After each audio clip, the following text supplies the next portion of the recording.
Muito bem. Então, na aula passada, vocês devem lembrar que a gente viu, até através de uma retrospectiva meio que histórica, né, que os conjuntos de números eles foram surgindo a partir de uma necessidade de resolver certos tipos de problema, né? E aí, com esse propósito aí, surgiram também os números reais lá, certo? Só que a gente não define os números através de uma definição concreta, né? A gente define através de propriedades. A gente diz o que é que precisa um conjunto ter para ele ser o conjunto dos números naturais, que foi o que a gente colocou na aula passada, ou melhor dizendo, quais são as propriedades que a gente precisa, tá? E o interessante é que a partir daquelas propriedades a gente tira todas as outras que a gente viu ou vai ver ao longo desse curso, certo? Então, é bem interessante, porque o carregador aqui tá solto. Acho que eu só botei esse aqui. Pronto. Mas aí, a partir dela, é que a gente consegue tirar todas as outras propriedades envolvendo números reais, né? Propriedades essas que, às vezes, são até manipulações algébricas que a gente faz, assim, diariamente, né? Quando a gente está fazendo certos tipos de conta. Tá? Apenas para dar um exemplo, eu não vou ficar muito nesse ambiente, não, mas apenas para dar um exemplo, eu posso colocar aqui para vocês as leis do cancelamento. Lei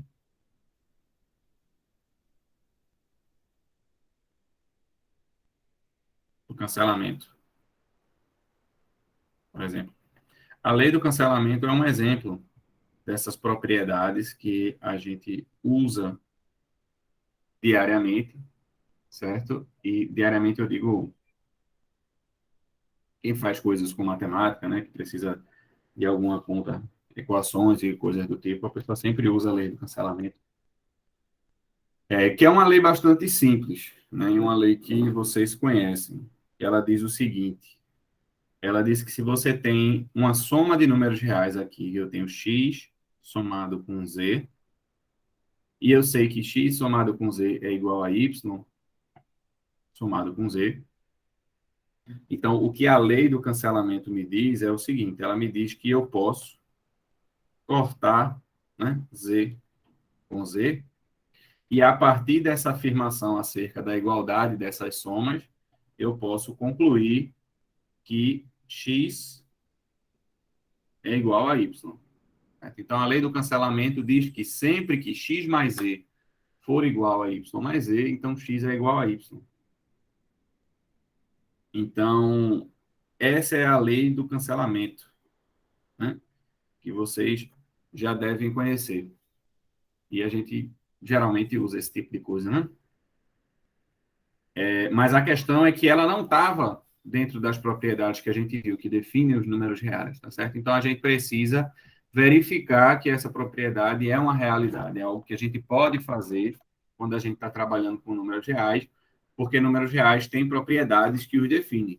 Então, a gente vai verificar brevemente que essa propriedade vale, usando, claro, as propriedades que foram atribuídas aos números reais, as propriedades que definem os números reais. A demonstração que a gente pode fazer disso é a seguinte. Né? Então, qual é o pressuposto da lei do cancelamento? O pressuposto é que x mais z é igual a y mais z. Então, a partir daqui, a gente vai construir uma sequência lógica de argumentos, certo? De modo em que em cada etapa, o argumento utilizado seja uma das propriedades que definem os números reais, e que ao fim dessa sequência lógica, a nossa conclusão seja que x é igual a y. Certo? Então, é isso que a gente vai fazer para verificar essa lei do cancelamento. Eu vou mostrar os argumentos que levam até a conclusão final, tá? Então, vamos lá. O primeiro argumento que a gente vai colocar aqui é o seguinte, é que a gente viu lá na aula passada que todo número real, todo, sem exceção, ele possui um inverso aditivo, certo? Então, z aqui nessa igualdade, seja qual for esse número z, ele possui um inverso aditivo. Então, existe o número menos z, que é um número real, né? E é um número definido com a seguinte propriedade: é um número tal que a soma de z com o seu inverso aditivo é zero. Então, esse número existe, qualquer que seja o z. Não impõe nenhuma restrição com relação ao z. Então, se existe o oposto aditivo, então o que é que eu posso fazer? Eu posso somar dos dois lados da igualdade esse número menos z. Como eu estou somando o mesmo número a coisas iguais, então a igualdade ela é preservada. Então, vamos seguindo.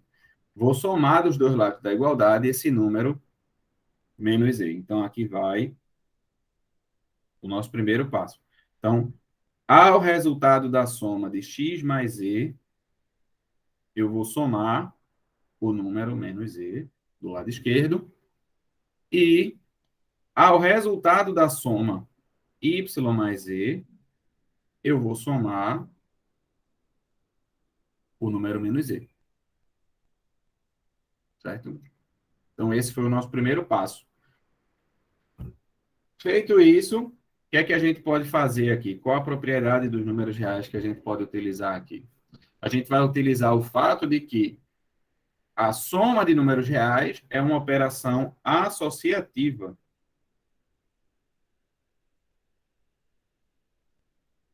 A gente vai usar a associatividade. O que é que a associatividade diz? Que se eu tenho uma sequência de somas, eu posso realizar essa soma na ordem que eu quiser. Eu posso primeiro fazer essa soma e depois somar com menos z, ou eu posso somar z com menos z e depois somar x, certo? Então, a soma ela tem essa propriedade lá, que está bem definida lá para um conjunto de números reais. Então, segue aqui na próxima, que essa linha aqui ela vai virar x, que soma o resultado da soma de z com menos z, e y, mesma coisa do lado direito, né? Z somado com menos z. Então, tá aqui a aplicação da associatividade.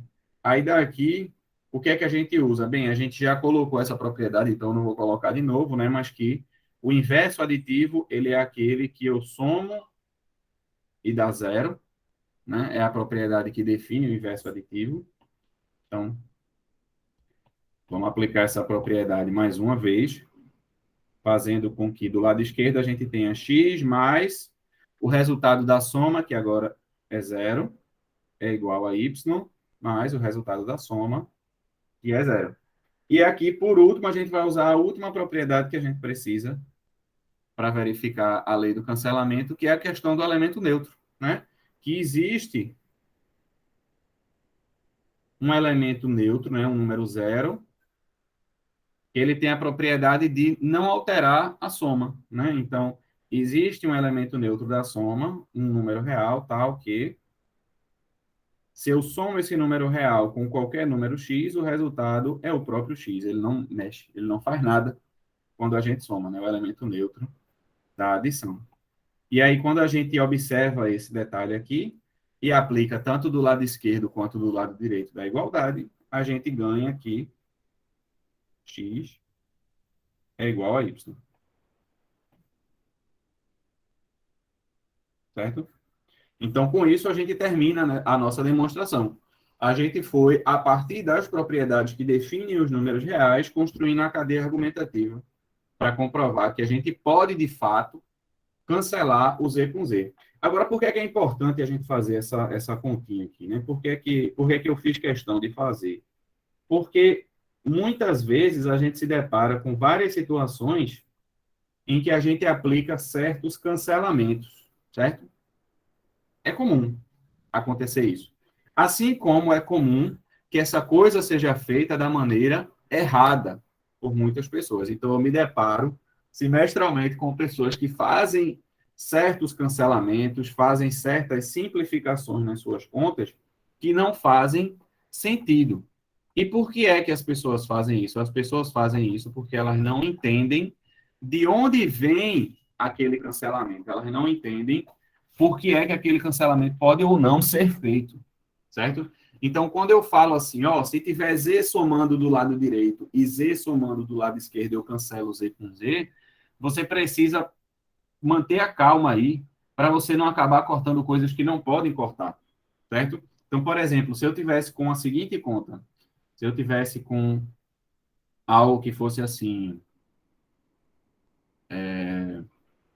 2Z é igual a 3Z menos 1, por exemplo, certo? Olha que coisa, eu tenho Z do lado esquerdo e eu tenho Z do lado direito. Então, eu posso cortar Z com Z. Posso? Não, não posso. Nesse caso, especificamente, não dá nem para justificar o que daria para fazer. Não daria nem para justificar fazer isso. Então, não tem como. Isso aqui não é uma verdade. Eu não posso fazer a conta dessa forma, cancelando o Z com Z. Então, quando a gente simplifica a expressão relacionada àquele cancelamento, a gente pode acabar sendo induzido a um erro, né? Então, não é porque tem Z de um lado e Z do outro que eu posso cancelar o Z. Por que é que eu posso cancelar nessa situação? Porque eu posso somar dos dois lados o inverso aditivo de Z. Aí, na sua situação, você se pergunta, se eu somar dos dois lados o inverso aditivo de Z, vai mudar alguma coisa na minha conta? Se mudar, então é porque dá para fazer. Se não, é porque não dá. E tá tudo ok. Fica do jeito que tá mesmo, tá certo? Então, é preciso não só saber o cancelamento que você pode fazer, né? Saber como é que a álgebra funciona, mas também saber por que é que essa álgebra funciona. Porque se você esquece disso, isso vira um amontoado de regras que você fica decorando, e aí quando você esquece, você usa errado, certo? Alguma pergunta, Henrique? Professor, naquele caso ali, o Z teria que passar para o lado esquerdo, né? E aí mudaria de sinal. Seria isso? Sim, aí é que tá. Passar para o lado esquerdo não é uma propriedade dos números reais, né? O número não é um objeto que eu pego ele e boto para lá, né? É, Essa maneira de ler a conta, de passo o Z para o lado direito subtraindo, é uma implicação da propriedade, né? certo. Porque o que é que a propriedade diz? Vamos dizer assim, se a gente tem x, colocando só essa parte do passar para a direita, né, que você está dizendo. Se eu Uhum. tenho x mais z, que dá igual a y, né? Aí qual é a conclusão que eu tiro daqui? A conclusão é que eu posso pegar esse z e botar do lado de cá com menos, né? Passar para o lado direito. Aí fica x igual a y menos z. Ok, a gente faz essa leitura de passo Z para o outro lado subtraindo. Mas essa leitura, ela exige, a princípio, claro, né? Quando você está acostumado a fazer essas coisas, você não vai ficar demonstrando isso sempre. Mas sempre que houver dúvida sobre alguma simplificação, alguma movimentação, alguma conta que você está fazendo, é importante tirar essa dúvida e tentar entender por que a gente pode ou não pode fazer tal tipo de manipulação, certo? Mas aqui a gente consegue justificar também usando as propriedades. Por quê? Porque eu posso, mesmo motivo, eu tenho z, o inverso aditivo de z, e eu posso somar dos dois lados. Se eu somar dos dois lados, fica x mais z mais o inverso aditivo de z é igual a y mais menos z, né? Então, eu consigo essa cadeia argumentativa aqui também, para depois parar e dizer, ó, então tá vendo? Ó, então, o que é que eu posso fazer então? Se eu tenho um número somando do lado esquerdo, eu posso passar esse número para o outro lado com menos z. Mas essa coisa de passar para o lado não é uma propriedade dos números reais, entende? Não é uma propriedade que define, é uma propriedade que precisa ser verificada, tá? Por que que eu estou falando isso? Porque diariamente eu me deparo com certos tipos de manipulação que as pessoas fazem erradas. E aí é preciso tomar cuidado com essas manipulações para não cometer falhas. Eu vou dar um exemplo de alguns. Vou dar alguns exemplos de alguns. Então, por exemplo, acontece às vezes da pessoa fazer o seguinte: eu tenho A mais B elevado ao quadrado. Então, quanto é A mais B elevado ao quadrado? Aí algumas pessoas vão lá e escrevem que A mais B elevado ao quadrado é A ao quadrado mais B ao quadrado.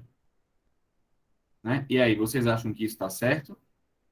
Já que eu falei que eu ia mostrar erros, né? Então é natural você imaginar que isso está errado. E está errado, de fato. Certo? Mas é algo que aparece na cabeça da pessoa de maneira intuitiva. Porque você pensa assim, a multiplicação não é distributiva, eu não posso pegar a multiplicação e A vezes B mais A vezes C. Então, por que é que eu não posso fazer a mesma coisa com a potência, né? A ao quadrado mais B ao quadrado. Por que a potência não distribui também? Faz todo sentido eu poder distribuir a potência. Mas aí é que está a questão. A intuição, ela às vezes falha, a intuição, ela às vezes engana. Então, se você não tem a intuição correta a respeito daquele assunto, você pode cometer esse tipo de falha. Por que é que A mais B ao quadrado não é igual a ao quadrado mais b ao quadrado? Por um motivo bem simples, né? Pelo motivo de o que é elevar ao quadrado, certo? Então, você não pode simplesmente ir com a natureza e escrever. Você tem que parar e dizer, eita, peraí, a mais b ao quadrado é a mais b vezes a mais b. Ó, aí aqui eu tenho uma multiplicação e a multiplicação distribui. A multiplicação eu sei que distribui. Então, vai ser isso multiplicado por a mais isso multiplicado por B. Então, vai ficar A mais B vezes A mais A mais B vezes B. Aí, agora, de novo, a multiplicação distribui. Então, multiplica por A, multiplica por B, multiplica por A, multiplica por B. Então, quando a gente desenvolver, a gente vai ficar com A ao quadrado mais A vezes B mais A vezes B mais B ao quadrado. E isso vai ser igual a ao quadrado mais 2 vezes A vezes B mais B ao quadrado. Então, esse é o valor correto de A mais B ao quadrado. Então, não é só A ao quadrado mais B ao quadrado. Tem esse elemento aqui no meio, ó, que muda tudo. De maneira que, se A e B forem diferentes de zero, você vai ver que a resposta vai dar errada. Uma outra maneira de tentar verificar se a sua simplificação está correta ou não, né? Se o seu desenvolvimento está correto ou não, é você tentar fazer o seguinte, tentar atribuir valores. Então, por exemplo, se eu colocar nessa expressão aqui de cima, A igual a 1 e B igual a 2. Eu atribuí valores bem aleatórios. A igual a 1, B igual a 2. Aí a pergunta, com esses valores, A ao quadrado, A mais B ao quadrado vai dar igual a ao quadrado mais b ao quadrado, né? Se der igual, tem que entender com calma o resultado dessa pergunta. Se der igual, isso é um indício de que talvez essa afirmação possa estar certa. De fato, essa conta pode estar certa. Mas se der errado, é suficiente para você dizer, não, não é. Então, não é verdade nunca essa afirmação. Essa afirmação não dá certo, tá? Às vezes, a escolha de números faz dar certo. E aí você tenta outra, só para dar uma garantiazinha assim. E aí, se tiver dúvida, pergunta, não tem problema. Mas se você testar com dois valores arbitrários aqui e der errado, é porque a afirmação não é verdadeira e acabou-se. Né? Então, é só a gente observar aqui que dá diferente. Por quê?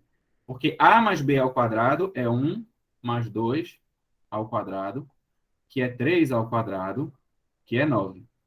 Já A ao quadrado mais B ao quadrado é 1 ao quadrado mais 2 ao quadrado, que é 1 mais 4, que é 5. Olha, deram diferentes, né? Então, é porque uma expressão não é igual a outra, porque uma expressão ela só é igual a outra quando ela é igual para qualquer conjunto de valores que você coloque aí no lugar das variáveis. E, nesse caso, não é verdade. A gente encontrou um exemplo que não dá certo. Tudo bem?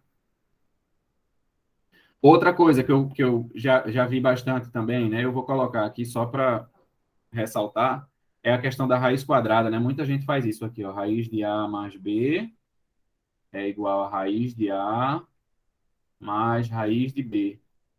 E isso aqui também não é verdade, né? Se pensa de maneira intuitiva que é só distribuir a raiz, né? Se tem a soma dentro, você distribui. E eu já vi coisas, inclusive, até do tipo assim, funções trigonométricas, para quem lembra aí, né? Você tem o seno de x dividido por x. Aí a pessoa faz isso aqui e aí corta o x com o x. E aí você ganha que isso é igual a 100. E aí fica isso aí. Se a pessoa for mais além, ela bota até assim, né? Mas isso está completamente errado e, na verdade, isso não faz sentido nenhum. Mas na cabeça de quem faz, parece intuitivo. Por quê? Porque eu tenho x em cima e eu tenho x embaixo. Então eu posso cancelar. Não, tudo depende de como o x que está em cima aparece e como o x que está embaixo aparece. O que é que tem ali para que a gente possa cancelar?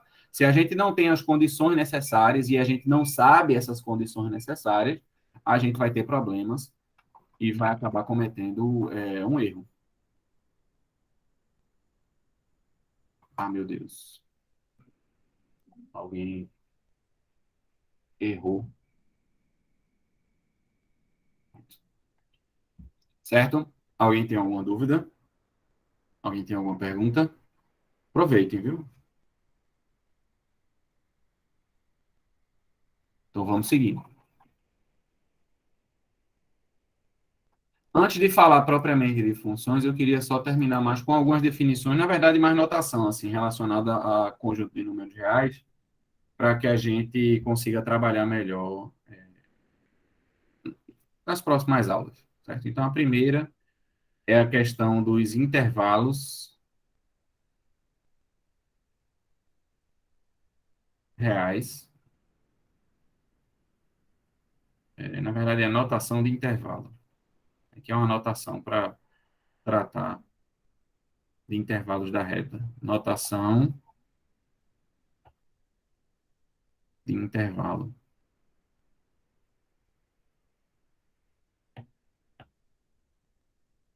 Tá? A gente já viu na aula passada, né, que a gente pode, né, dado uma reta aqui,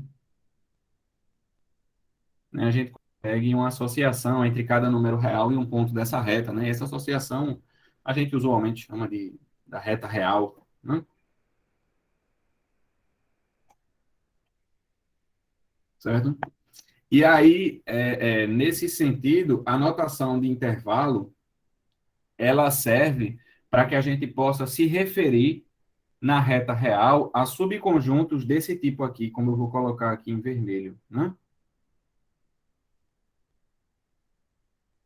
Intervalos onde você tem um segmento de reta da reta real que define aquele intervalo, certo? Então, a notação de intervalo serve só como uma notação para você mencionar conjuntos de números reais que são dessa forma, né? Que são de tipo intervalo, tá?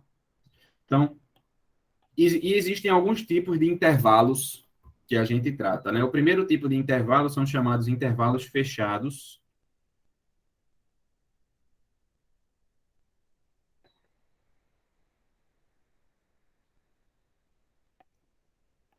certo? Quais são os intervalos fechados?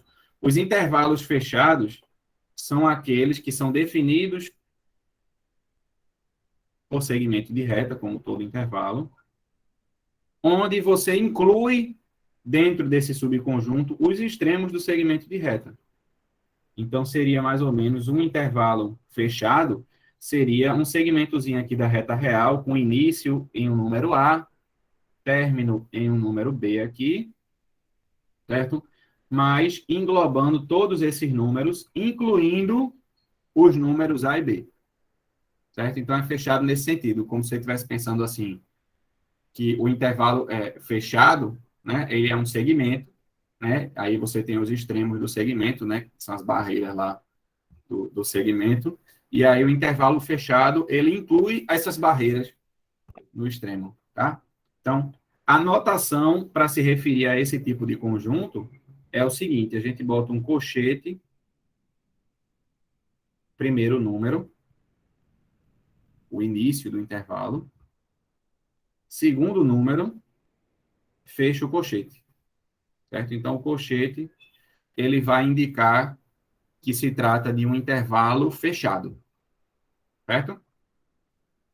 Em notação usual de conjunto, a gente pode descrever esse conjunto da seguinte maneira, que esse é o conjunto dos números reais x, tais que x é um número entre A e B, podendo ser também A ou B, certo? Então, um número pertence a esse intervalo fechado quando esse número é A, é B, ou quando ele está entre A e B, certo? Então, esse é o intervalo fechado e essa é a notação que a gente usa para intervalos fechados, certo? Além dos intervalos fechados, a gente tem também os intervalos abertos,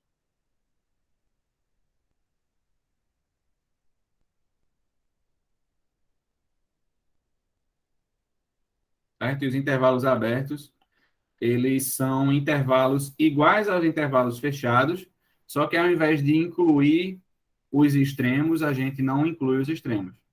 Então, é o conjunto dos números entre os dois valores, sem poder ser o extremo, tá? Então, colocando aqui a notação logo, depois eu boto na reta lá. Então, a notação para um intervalo aberto, geralmente a gente coloca com o parênteses. O parênteses, ele indica, na verdade, deixa eu botar a anotação.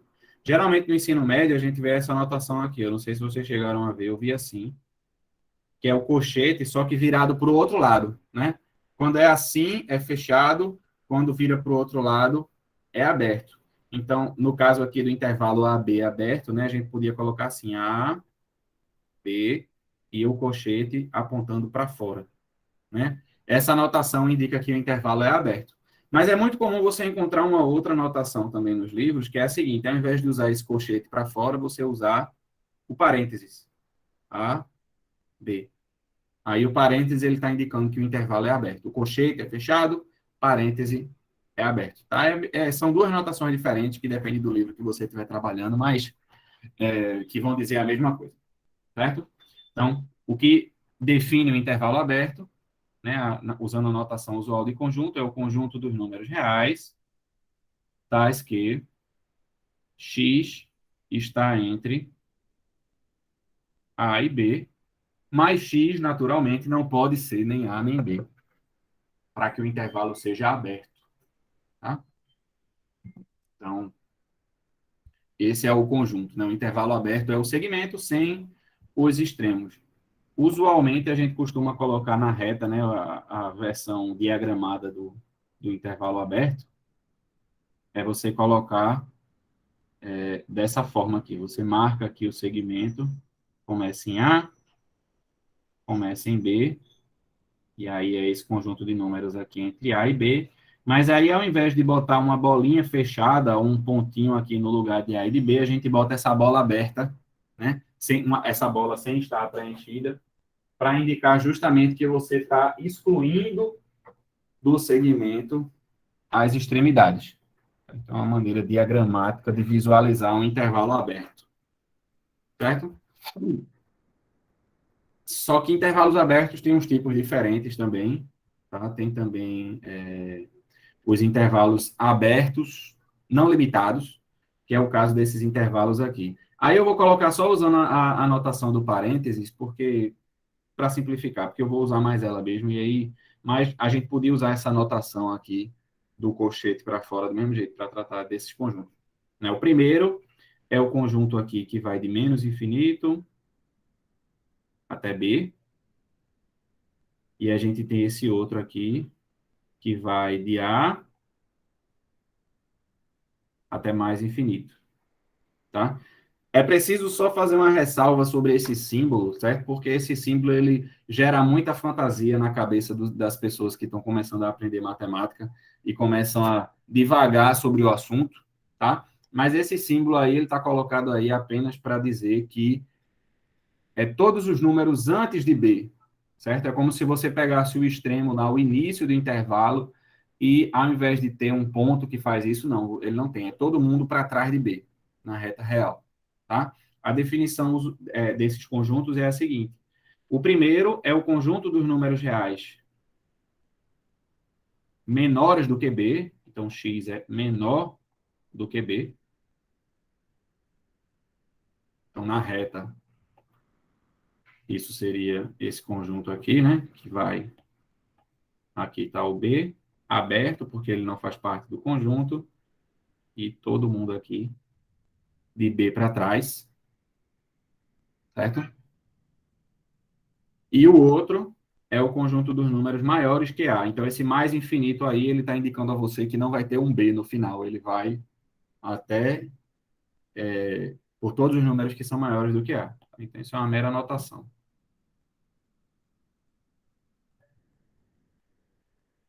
X maior do que A. Então, seria aqui esse segmento de reta aqui. Começa em A, mas ele vai indefinidamente ao longo de todos os números. Ele inclui todos os números que são maiores do que A, certo? Além desses, eu não vou colocar aqui, a gente tem também os intervalos mistos, ou intervalos semi-abertos, que a gente chama, né? Que são intervalos que podem ser fechados de um lado, abertos do outro, certo? Mas aí, a maneira de mencionar esses conjuntos, esses intervalos, é justamente misturando as duas notações. Ora, se eu quero incluir o A, mas não quero incluir o B, então eu boto intervalo fechado em A e aberto em B, entendeu? A gente vai misturando a notação para incluir esse tipo de conjunto, onde você fecha de um lado, abre do outro e está tudo certo. Diga aí, Márcio. Bom dia, professor. Bom Bom dia a dia. todos. O senhor poderia só explicar essa última agora que eu viajei legal? E última, esse A mais infinito. Exatamente. Que o senhor disse que o A ficaria de fora, eu viajei, não compreendi É não. porque não é aberto? Se é aberto, não inclui os extremos, certo? Ser aberto ou ser fechado é justamente isso. É incluir ou não os extremos do intervalo. Então, nesse caso aí, eu estou com o intervalo que é aberto em A indo para mais infinito. Então, vai ser o conjunto que é aberto em A, que não inclui o A, e contém todos os números que são maiores do que A. Tá. Né? É só você olhar aqui na definição. Ó, a definição do conjunto aqui. Se x é igual a A, então x não está no conjunto. Porque esse conjunto só contém os números que são maiores do que A. Maiores, perfeito. Certo? É, tá. Ok. Obrigado. Alguém tem mais alguma pergunta?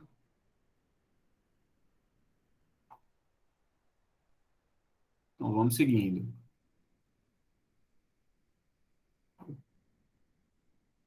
Vamos seguindo. Tá? E a última coisa de números reais que eu queria falar antes da gente começar funções é sobre módulo de um número real, ou também que costumeiramente aparece como valor absoluto. Absoluto. Certo? Usualmente, a gente usa essa palavra módulo em algumas outras situações que eu vou esclarecer só para dar uma visão diferente sobre módulo. Eu acho que vocês já devem ter visto módulo na vida de vocês, né? Não é um assunto novo para ninguém. Só um instantinho, pessoal. Eu...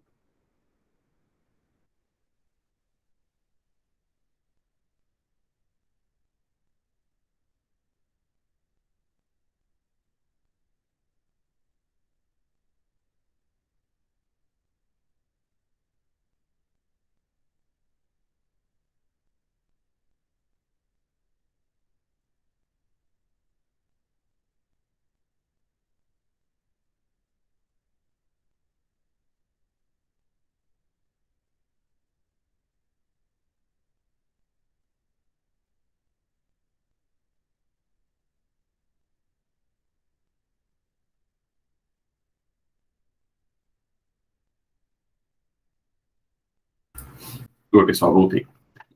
Desculpa aí. Tá. Então, só para dar uma visão diferente para quem viu, ou vai introduzir também quem nunca viu, né, o que é o módulo, a gente pode pensar no módulo como sendo o seguinte: quando a gente tem grandezas vetoriais, né, eu acho que na física você já deve ter se deparado com esse tipo de coisa, né? Você tem grandezas vetoriais e grandezas escalares, né? E aquelas grandezas vetoriais são grandezas que exigem um pouco mais de informação do que só a intensidade, né? Por exemplo, quando você está aplicando uma força, né?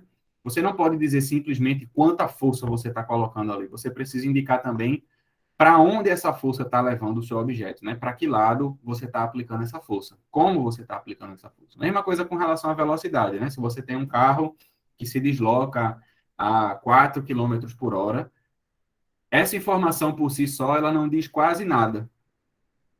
Porque a questão aí, ele está se deslocando para onde, né? Qual é a rua que ele está se deslocando, né? Em que sentido nessa avenida? Então, você sempre precisa, quando se fala de grandezas vetoriais, né? Você sempre precisa de mais informação do que só a intensidade daquela grandeza.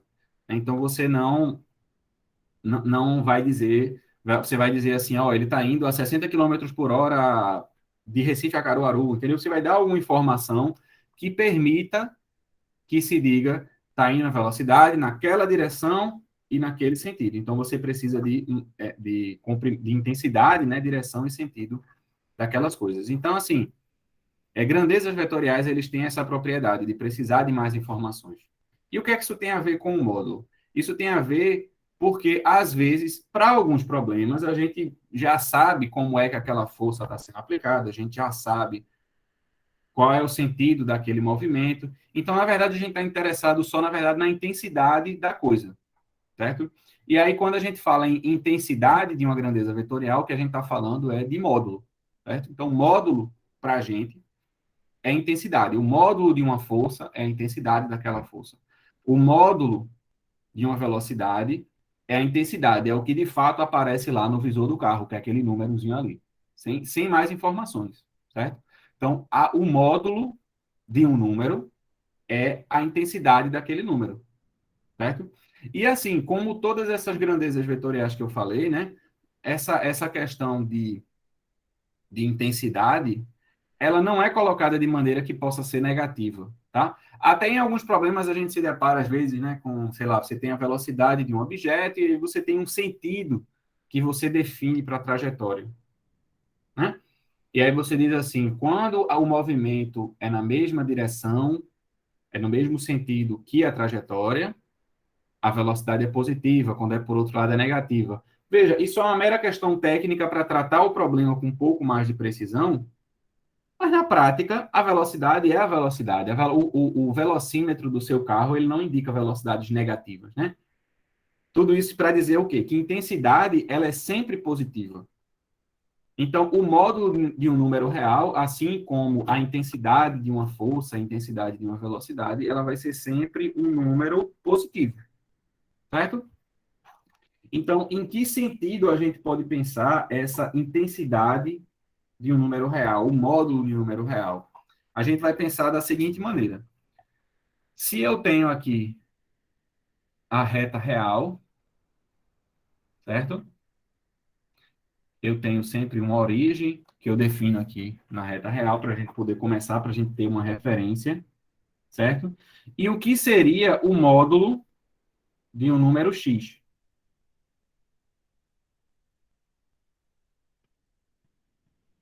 O que seria o módulo de um número x? O módulo de um número x é a distância que esse número está do zero. Certo? Então, o módulo de x é essa distância aqui. Esse é o módulo de x. Se o número é positivo, é o próprio x. Mas se o número for negativo, aqui y está atrás, né? Então, o módulo aqui, né, que é a distância aqui, essa distância ela não vai ser negativa nunca, né? Então, ela vai ser positiva. Mas se o número y é negativo, então aqui vai ser módulo de y, que na verdade é menos y. Certo?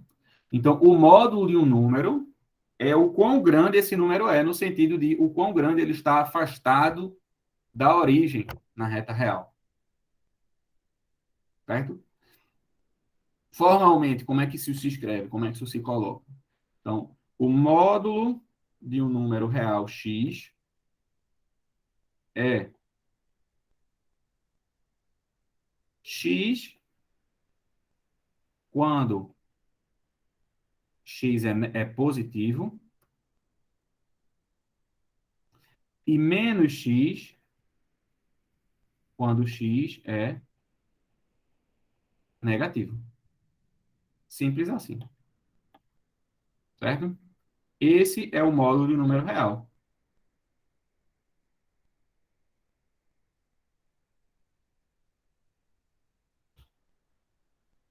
Ok? Alguma pergunta?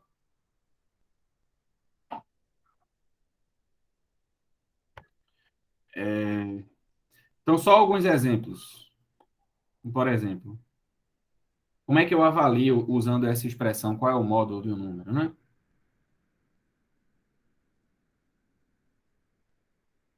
Bem, se x é 1, pronto. Então, quem é o módulo de 1?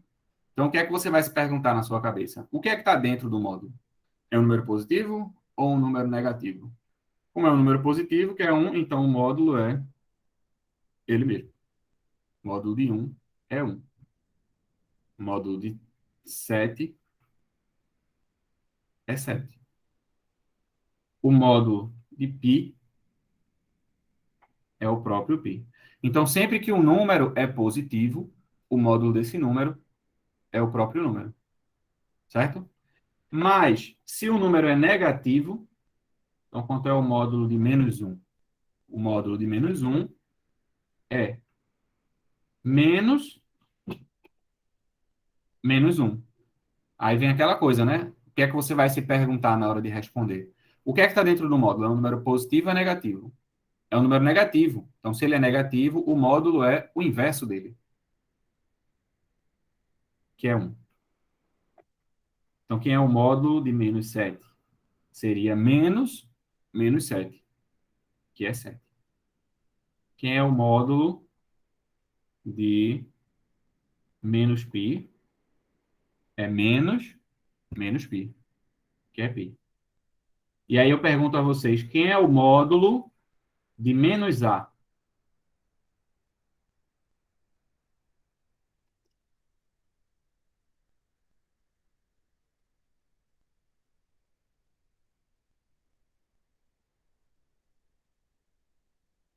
Quem é o módulo de menos a? Seria menos A, que é A. Aí é que tá. Antes de responder essa pergunta, o que é que você tem que fazer? Qual é a pergunta que você tem que fazer? O que está dentro do módulo é positivo ou é negativo? Negativo. Por que menos a é negativo? É aquela coisa da intuição. Tem que tomar cuidado com isso. O menos, ele não indica um número negativo, porque o que está dentro do módulo aí, ser positivo ou negativo, depende de saber quem é A. Então, quando você diz que menos A é negativo, você está assumindo que A é um número positivo. Mas você não sabe quem é A. A não é um número. Né? A é uma letra que vai designar uma variável. Ela pode ser qualquer número. Mas se, por exemplo, A for um número negativo, menos A é positivo. E aí o resultado desse módulo vai ser menos A. Mas se A for negativo, ou desculpa, mas se A for positivo, menos A é negativo. Aí o módulo vai dar A. Entendeu a sutileza? Para saber o módulo, eu preciso saber qual é a natureza do número que está dentro do módulo. Se o número for positivo, é o próprio número. Se o número for negativo, é o inverso. Certo? Entenderam o que é que eu quis colocar aqui? Ou alguém ainda tem alguma dúvida? Professor, eu tenho. Isso aí eu não entendi porque essa questão do A seria. É porque a gente se depara muito com essa situação, né? 1 é positivo, menos 1 é negativo. 2 é positivo, menos 2 é negativo. A Menos A é negativo. Mas quem é A? Entendeu? É isso que eu estou dizendo. Então, quando eu coloco o módulo de menos A, para eu saber quem é o módulo de menos A, eu preciso lhe dizer se menos A é positivo ou negativo. Mas você sabe quem é A? Não sabe. Então, você não sabe se menos A é positivo ou negativo. Então seria certo dizer que quando for um número, então eu posso tratar como os exemplos que o senhor apresentou. Mas se for uma letra, aí não seria o caso. Eu teria Não, você que. vai tratar o módulo de um número como foi colocado na definição. Isso. Esqueça regras. Esqueça regras. O que é o módulo de um número? O módulo de um número é o número se o número for positivo. Então, o módulo de menos A é menos A se menos A for maior do que zero. E o que é que vai ser? E quanto é que vai ser o módulo se menos A for negativo? Ora, se menos A for negativo, o módulo vai ser menos A. Se menos A for negativo. Aí você pode fazer os ajustes que você quiser.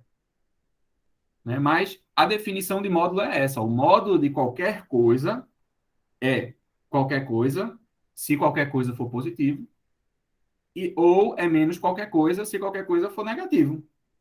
O que quer que seja o qualquer coisa que entre aí dentro. Entendeu? Eu tô falando isso por quê? Porque para algumas pessoas, né, você vê muito esse cursinho, né? Módulo é tirar o menos. Não, módulo não é tirar o menos. Né? Tá aqui um exemplo em que módulo não é tirar o menos. Aqui vai depender de qual é o valor de A para você saber se você vai tirar o menos ou não. Né? Você não sabe quem é A, então por que é que o módulo de A vai ser A? Entendeu? É uma resposta, não me entendam mal, tá certo? É uma resposta errada, certo? Mas eu entendo que é intuitiva, né? Afinal, olha os exemplos, né? Módulo de menos um é 1, módulo de menos 7 é 7. Então, por que módulo de menos A não é A? Porque você não sabe quem é A. A é um número arbitrário, certo? Essa arbitrariedade do valor de A é que faz com que o módulo de menos A possa não ser A. O módulo de menos A vai depender de quem é A, certo? Diga, Jaque. Oi, professor. Porque no caso, tudo bem, o senhor colocou o A como representação literal para fazer a pegadinha, né? Uhum. Mas no caso do número aqui, é o menos um, o módulo de menos um é igual a menos um, parêntese, menos um, o que é igual a um. Quer dizer, eu segui meio que esse raciocínio, né? Então, voltando, se o módulo de um número é negativo, qual seria? Se o número for negativo, então qual seria o módulo dele? Não seria um número Menos positivo? ele. E por que que aqui é um? No exemplo que o senhor deu, menos um igual a menos, menos um igual a um. Ele não é negativo? Menos um? Olha aqui, olha o módulo aqui em cima, tá? Jogo de sinais. Olha o módulo aqui em cima. Vamos com calma. Cadê? Olha o módulo aqui em cima. Quem é o módulo de x? O módulo de x é x, se x for positivo, e menos x, se x for negativo. Aí vamos pegar agora e colocar aqui quem é o módulo de menos 1. O que eu estou querendo colocar para você é que você não deve pensar em módulo como é só tirar o menos. Porque sabe o que é que eu já vi? Módulo de A menos B é igual a A mais B. E talvez você esteja até se perguntando, ô, gente, e não está certo, não? Não, não está certo. Por quê? Porque módulo não é pegar o menos e transformar em mais. Módulo não é isso. Módulo é isso aqui. É o que está aqui em cima. É o número, se ele for positivo, menos o número, se ele for negativo. E aí, qual é a questão do módulo de menos um? Eu até botei a conta ali, mas a pergunta que eu fiz antes de escrever a conta, eu não escrevi aí. Qual foi a pergunta que eu fiz aqui? A pergunta que eu fiz aqui é: menos um é positivo ou é negativo? Qual é a resposta? Negativo. Né? Menos um é negativo. E Isso. como é que o módulo lida com números negativos?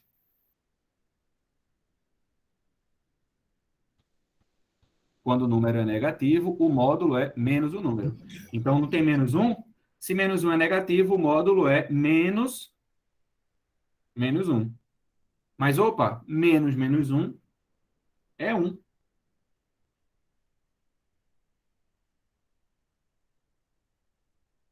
Entendeu? Então, é essa questão que eu não tô, assim, porque eu entendo, o valor absoluto não pode ser um número negativo, até porque é um valor absoluto, né? Uma coisa conceitual.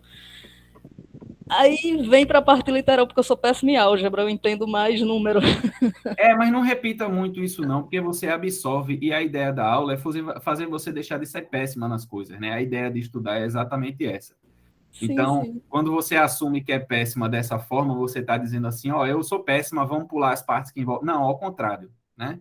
Eu sou péssima, vamos trabalhar as partes que envolvem isso. Mas continue, prossiga aí com a sua dúvida. Então, aí, exatamente, por eu ter. Então tá, vamos modificar aí a frase. Não sou péssima, mas eu tenho uma certa dificuldade, né? Estou tentando melhorar em álgebra. Porque, como eu falei, eu entendo o número absoluto, baseado inclusive no próprio conceito, né? Que o senhor falou agora, como um número. Me perdi agora. Não vou colocar um número positivo, mas é o número ele mesmo, né? Sem, digamos assim, sei lá, sem juízo de valor. Eu tô procurando as palavras agora. Vai, mas eu estou entendendo, diga. Mas então, na representação literal, o Aqui módulo você de diz. menos A, né, é menos A. Eu não sei quem é A, né? Mas no momento que eu sei quem é A, que A é um número negativo, então o módulo desse número negativo vai ser menos o número negativo, não é isso? Que vai Não, dar vai um ser número. menos A. Se A é negativo, menos A é positivo. Então, eu entendi. Aí o que está batendo é porque eu não estou conseguindo na representação algébrica, eu não estou conseguindo visualizar na representação algébrica. Talvez a dificuldade aí seja o jogo de sinais, Jaque. Não, não é bem o jogo de sinais. É a representação algébrica, por exemplo. Eu não sei quem é A, como ele colocou, né? Porque senão vai ser aquela coisa do cursinho mesmo. O módulo de um número negativo vai ser positivo. Então vai ser aquela, né? O que não é pela definição. É Não, muito mais por o facilidade. módulo de um número é sempre positivo. O que você não está entendendo é que, veja só, o que você não está entendendo, eu vou explicar, eu acho que eu entendi mais ou menos qual é a sua questão. Eu acho que a sua questão, ela aparece aqui nesse menos também, né? Porque quando você olha esse menos aqui, você pensa, mas espera aí, o módulo não é um número positivo? Por que é que tem um menos aí? Por que é que pode acontecer do módulo de um número ser menos x? Menos x não é negativo? É essa a sua pergunta, mais ou menos? Na realidade, eu estou atrapalhando a aula com uma coisa bem básica. Não, você não está Sabe? atrapalhando a aula, não. O propósito da aula é essa. Mas, na Você não está realidade, atrapalhando a aula, não. é mais ou Certo? menos isso. É mais ou menos. Pronto. Aí é o que eu Porque vou lhe a dizer. gente é acostumado com os macetes, né? E quando vai para Não, realmente uma definição real, a coisa fica meio. desintoxicar de macete é um negócio complicado, mas a gente vai tentando. Mas veja só, perceba o menos, quando a gente coloca o menos na frente, não significa que o que vai entrar, o resultado final vai ser negativo. Certo? Porque a gente costuma confundir as coisas, porque é o seguinte, o que é o número menos 7? O número menos 7 é o oposto do número 7. Só que o número 7 você sabe que é positivo, certo? Mas que é menos 1, né? Então, veja, o x, no caso aqui que eu coloquei sendo menos 1, ele é negativo. Então, colocar esse menos na frente faz com que ele fique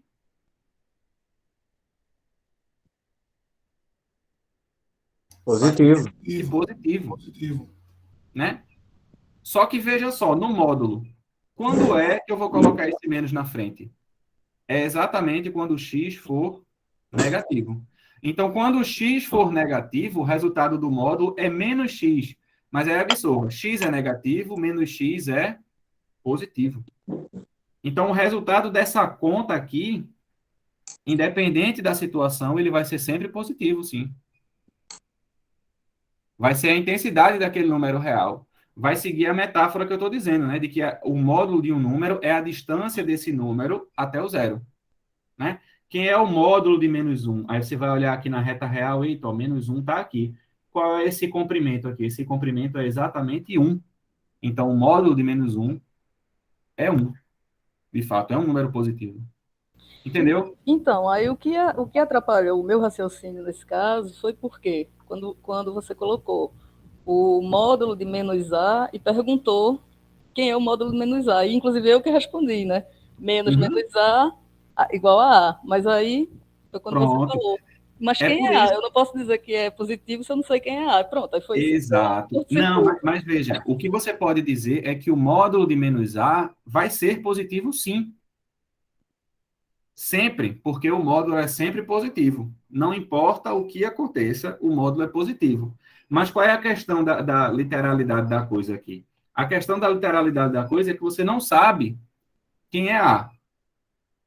Então, se menos A for positivo, ó, se menos A for positivo, o resultado é menos A, que é positivo. Então, o resultado dá positivo. Mas se menos A for negativo, eu coloco um menos na frente. E quando eu coloco um menos na frente de um número negativo, ele vira positivo. Então, o módulo ele vai sempre ser positivo.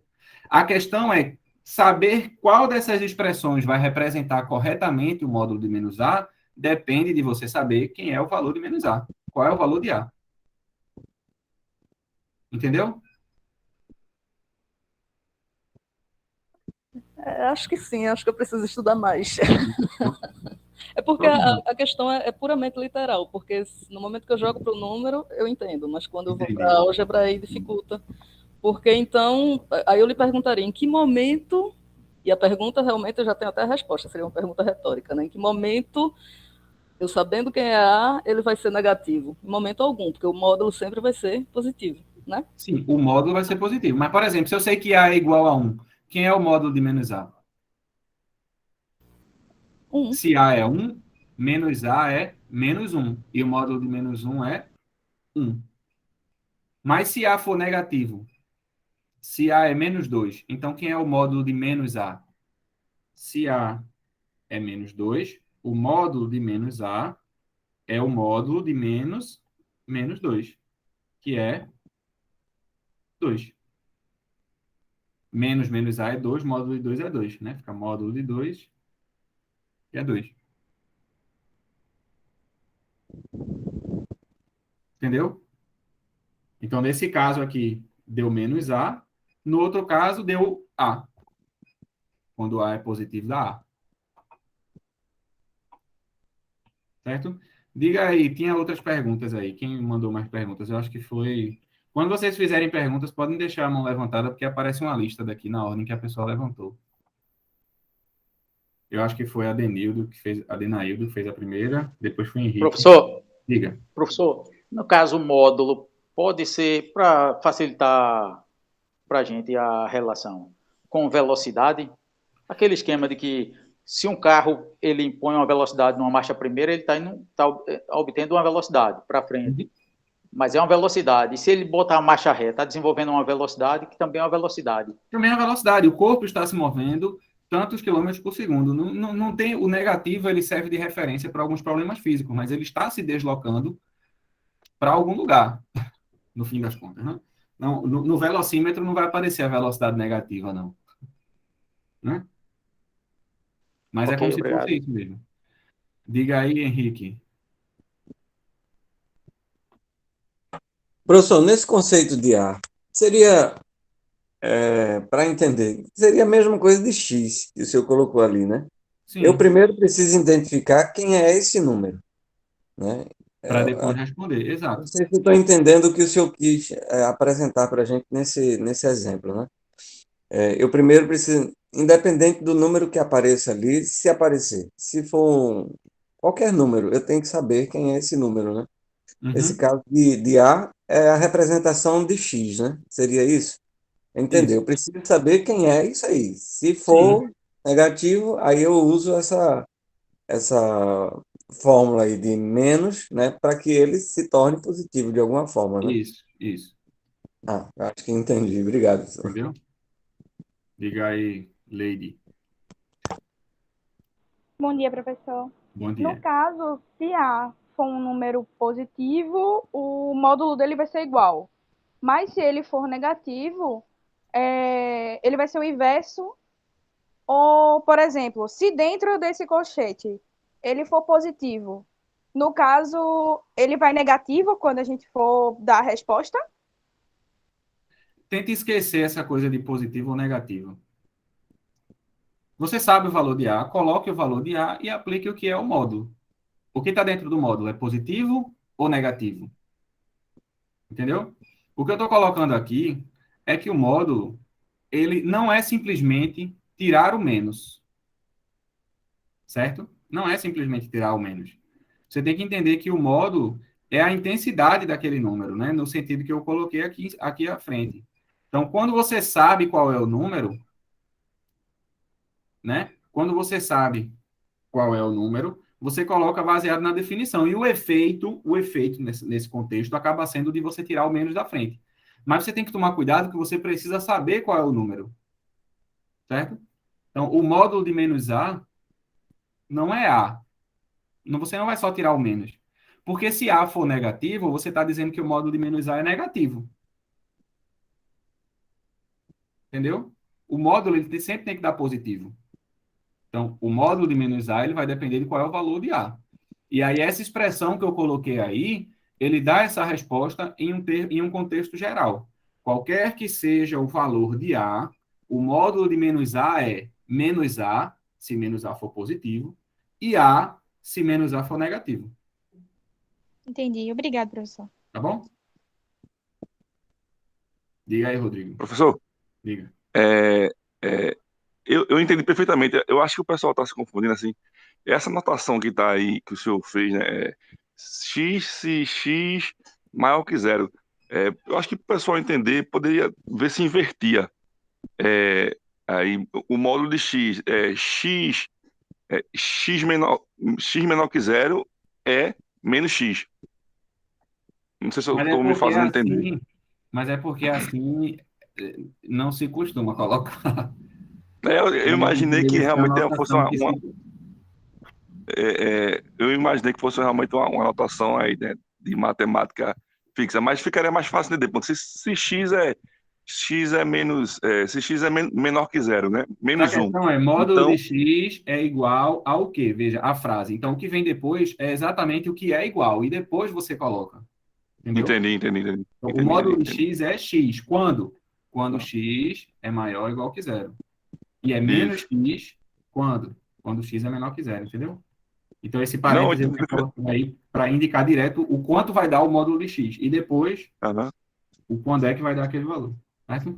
Vamos aham. seguindo. Vamos seguindo. Vamos ver o que acontece. Tem mais alguma pergunta, Jaque? Então, foi. Eu passei a entender, eu acho que eu entendi, no exemplo que o senhor apagou, que era do 2. Aí eu não tive como falar antes, aí fiquei meio que na espera. O exemplo que o senhor Certo. apagou aqui nesse vazio, abaixo do. Eu apaguei porque eu vou ter que fazer outra coisa aqui.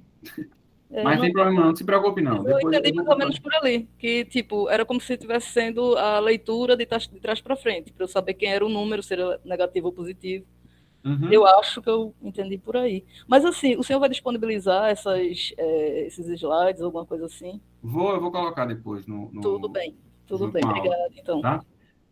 Vamos seguindo em frente, que aí a coisa esclarece. Se não esclarecer tanto, nos exercícios que vocês vão fazer em casa depois, esclarece, eu tenho certeza. Tá? Só para a gente dar continuidade aqui, tem alguns tipos de problema envolvendo o módulo que a gente vai precisar se deparar em alguns momentos, e aí eu vou colocar aqui rapidamente, né?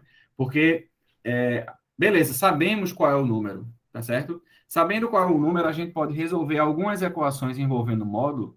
Desculpa, sabendo o que é o módulo, a gente pode resolver algumas questões, algumas equações envolvendo o módulo, e aí a definição, ela aparece aí de maneira direta, né? Então, um exemplo clássico de equação envolvendo o módulo é você parar e pensar o seguinte, tá, beleza, eu sei quem é o módulo de x, né? O módulo de x é x, se x for positivo, e menos x, se x for negativo. E aí vem a pergunta, então, digamos que eu tenho um número, não sei que número é esse, certo? Mas o módulo desse número é 3. E aí vem a pergunta: quem é x? Quem pode ser x, tal que x é 3, em módulo é 3?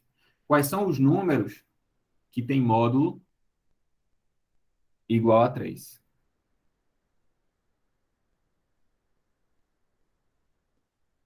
E aí?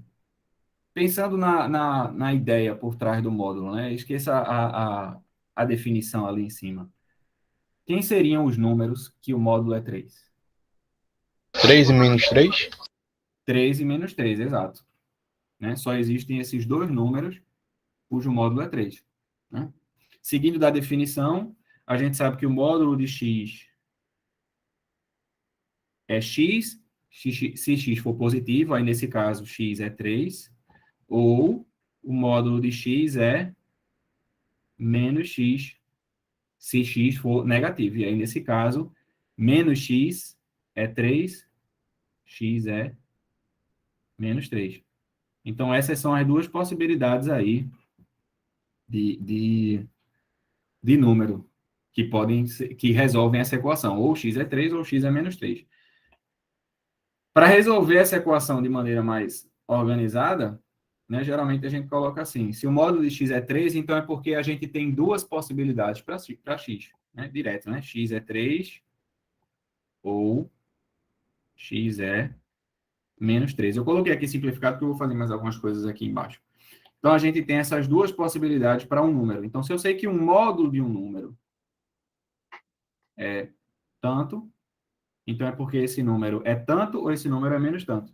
Se o módulo de um número é 3, então é porque esse número é 3 ou esse número é menos 3. E aí, outros tipos de problema relacionado a isso é, por exemplo, sei lá, se eu tiver módulo de x menos 2 igual a 3. E agora, quais são os valores de x para os quais o módulo de x menos 2 é 3?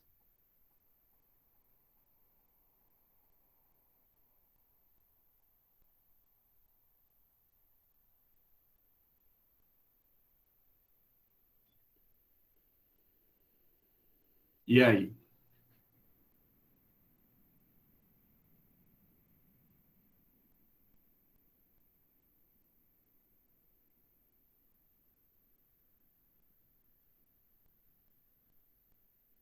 Tem que saber quem é X, né, professor? Não, mas é isso que eu quero saber. Uma equação, ela tem esse propósito. De fazer Digamos você... que seja 5. 5 menos 2, 3. Esse é o único número que satisfaz isso? Tem outro número que o módulo de x menos 2 dá 3?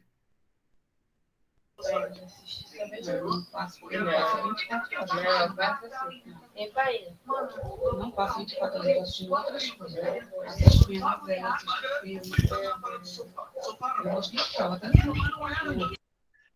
Então, eu vou mostrar a vocês agora que esse problema ele é idêntico ao de cima. No de cima, Menos vocês 1, aprenderam professor. o quê? Oi? Menos 1, menos Menos x. 1 também, né?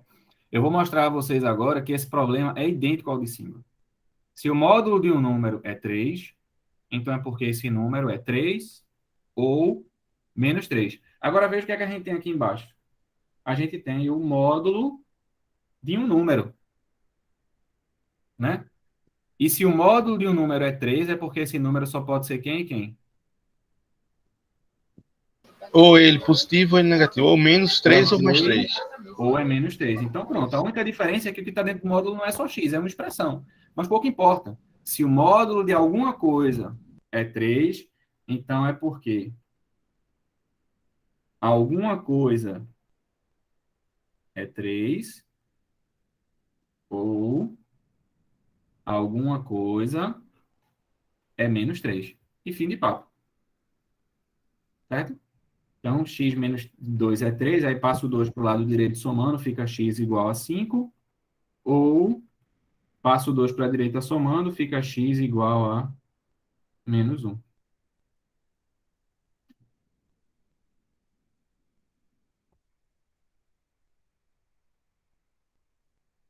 Só um detalhe interessante é que Se eu colocar a reta real aqui para cima, né? Aqui o 0. E aqui eu vou botar, deixa eu ver. Vou botar o 2. 2 aqui. Veja quem foram as nossas respostas, né? Nossas respostas foram de 2, 3 unidades para baixo. Tem aqui do -1. Do 2, 3 unidades para cima. Tem o 5. Essas foram as nossas respostas. Então, os valores de x, tal que o módulo de x menos 2 é 3, eles indicam os números que estão a uma distância 3 do 2. Aqui a distância é exatamente 3. E aqui também. Então, o resultado é do 2, 3 unidades para cima, 3 unidades para baixo. Né? Tem essa interpretação também relacionada com distância. Né? De um modo geral, o módulo de A menos B indica a distância de A até B na reta real. E aí vai ser A menos B, se A menos B for positivo, assim como diz a definição, ou B menos A, se A menos B for negativo. Certo? Mas só um adendo a mais aí. Tá? A última coisa relacionada com o módulo que eu preciso mencionar aqui é, na verdade, relacionada com uma dúvida que algumas pessoas têm, que é o seguinte. Se eu perguntasse a vocês aí, vamos ver se alguém me dá a resposta que eu quero ouvir. Se eu perguntar a vocês aí, qual é a raiz quadrada de 9? Vocês me dizem que é quanto? Qual é a raiz quadrada de 9? 3, né? 3 ou menos 3. Pronto, era essa a resposta que eu queria ouvir. Muitas pessoas respondem isso. Respondem que a raiz quadrada de 9 é 3 ou menos 3. Muito obrigado. Né? Exato, é. Muitas pessoas dizem que é mais ou menos 3, mas eu vou mostrar a vocês aqui que isso está errado, certo? Raiz quadrada de um número é sempre um único número, certo? E é sempre positivo, certo? Então, não existe isso. E eu vou esclarecer também por que é que vocês têm essa dúvida, porque eu tenho certeza que alguns de vocês estão pensando, mas peraí, eu lembro o professor dizendo, raiz quadrada de 9 é mais ou menos 3. E aí eu vou mostrar a você que, na verdade, foi você que entendeu errado. E tá tudo bem. A partir de agora, você vai entender certo. Tá? Raiz quadrada de 9 é sempre, sem ressalvas, 3. Não é menos 3. Menos 3 não é raiz quadrada de 9. Diga, Márcio. Poderia ser, se fosse raiz quadrada menos 9, para ser menos 3. Não, porque, veja, o que é a raiz quadrada? Raiz quadrada de um número x, sei lá. Por que é que raiz quadrada de 9 é 3? Por quê? Porque 3 ao quadrado, que é 3 vezes 3, é 9. Aí a minha pergunta para você é, menos 3 vezes menos 3 dá menos 9?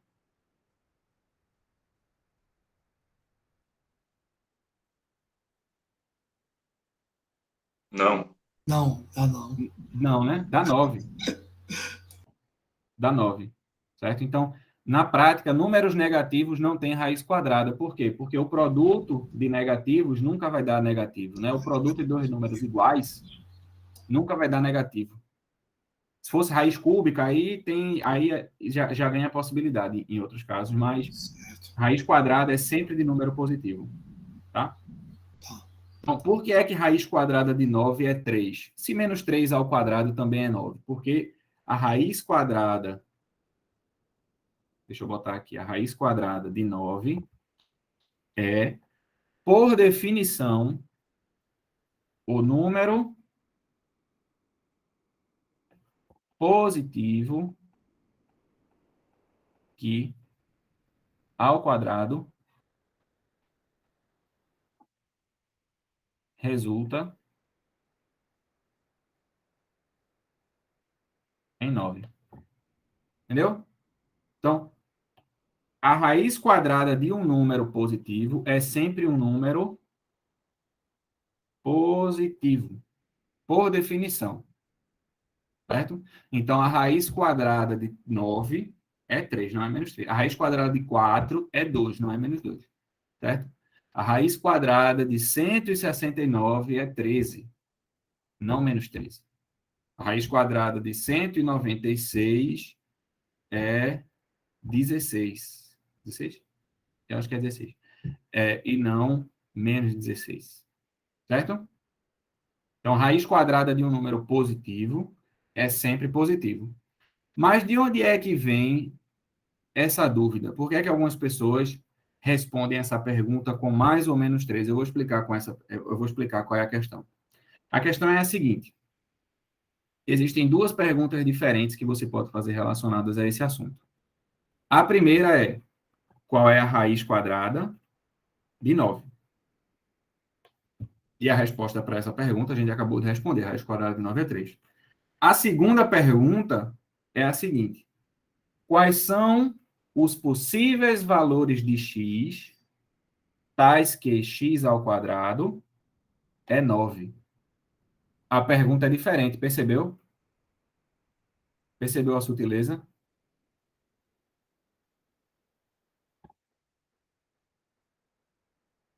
Perceberam a sutileza aí na pergunta? Perguntas são bem diferentes. A resposta da primeira é positivo por definição. Por isso que a resposta da primeira é 9, é 3, desculpa.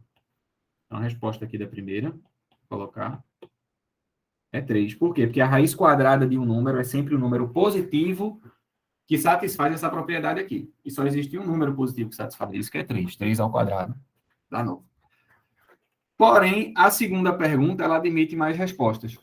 Se eu quero saber quais são os números que elevado ao quadrado dão 9, eu tenho duas possibilidades.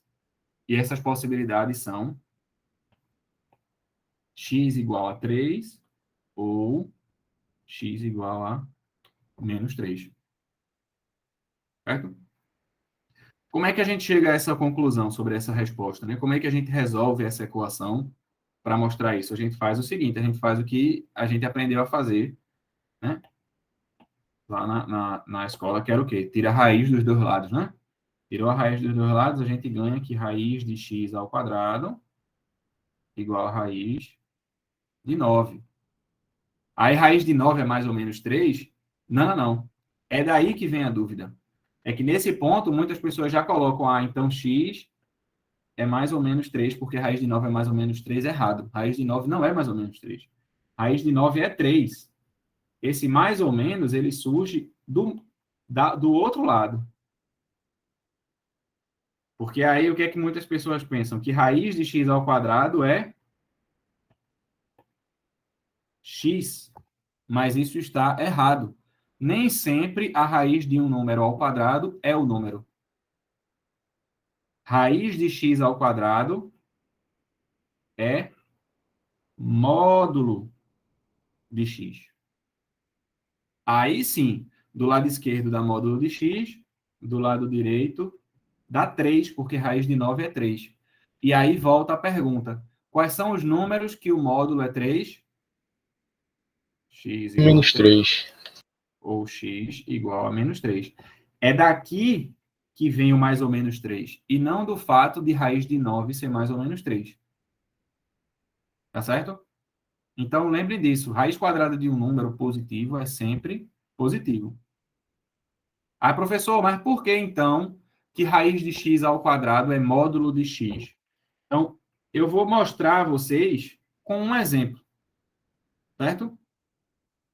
Tá? Então, a afirmação é essa aqui, é que raiz de x ao quadrado é módulo de x. E aí eu vou botar esse exemplo, porque esse exemplo vai esclarecer para vocês por que é módulo e por que não é x, tá?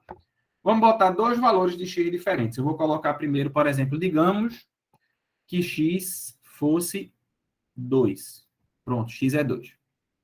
E aí vamos colocar x igual a 2 na expressão aí em cima. Então, quem é a raiz de x ao quadrado? Ora, vai ser a raiz de 2 ao quadrado. Quem é 2 ao quadrado? 4. Então, raiz de 2 ao quadrado é raiz quadrada de 4, e a raiz quadrada de 4 é 2.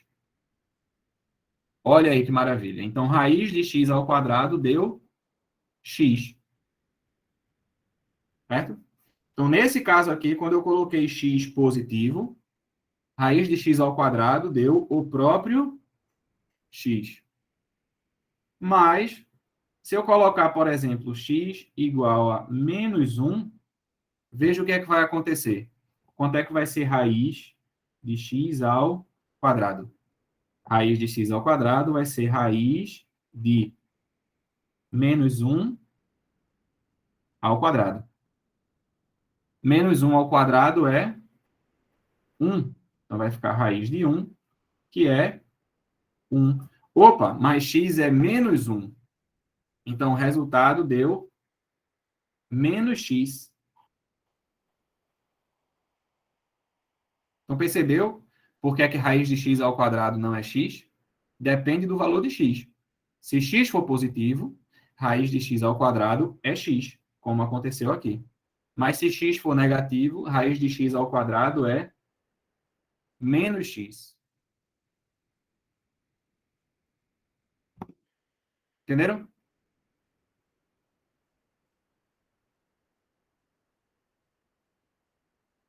Alguma pergunta?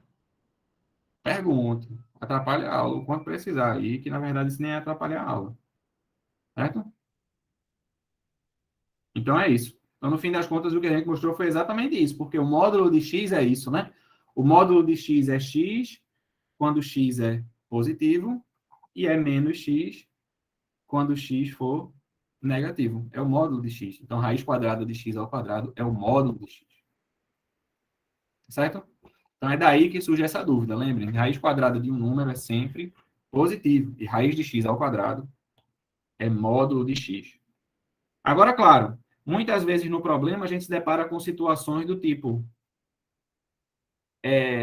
x é um número positivo, tal, que aí no meio aparece ali um raiz de x ao quadrado. Ora, se o problema previamente ela informou que x é positivo, aí você pode cortar, de fato, raiz com ao quadrado, porque quando x é positivo, raiz de x ao quadrado é x. Né? Mas não tendo dado essa informação prévia sobre x, você não pode, porque você não sabe se x é positivo ou se é negativo. Aí vai depender. Tá ok? Pronto. Aí agora vamos partir para, de fato, o objeto de estudo do nosso curso, né? O objeto de estudo desse curso são as funções, né? E a gente vai conhecer alguma coisa sobre elas agora, tá? Então, vamos falar um pouco sobre funções.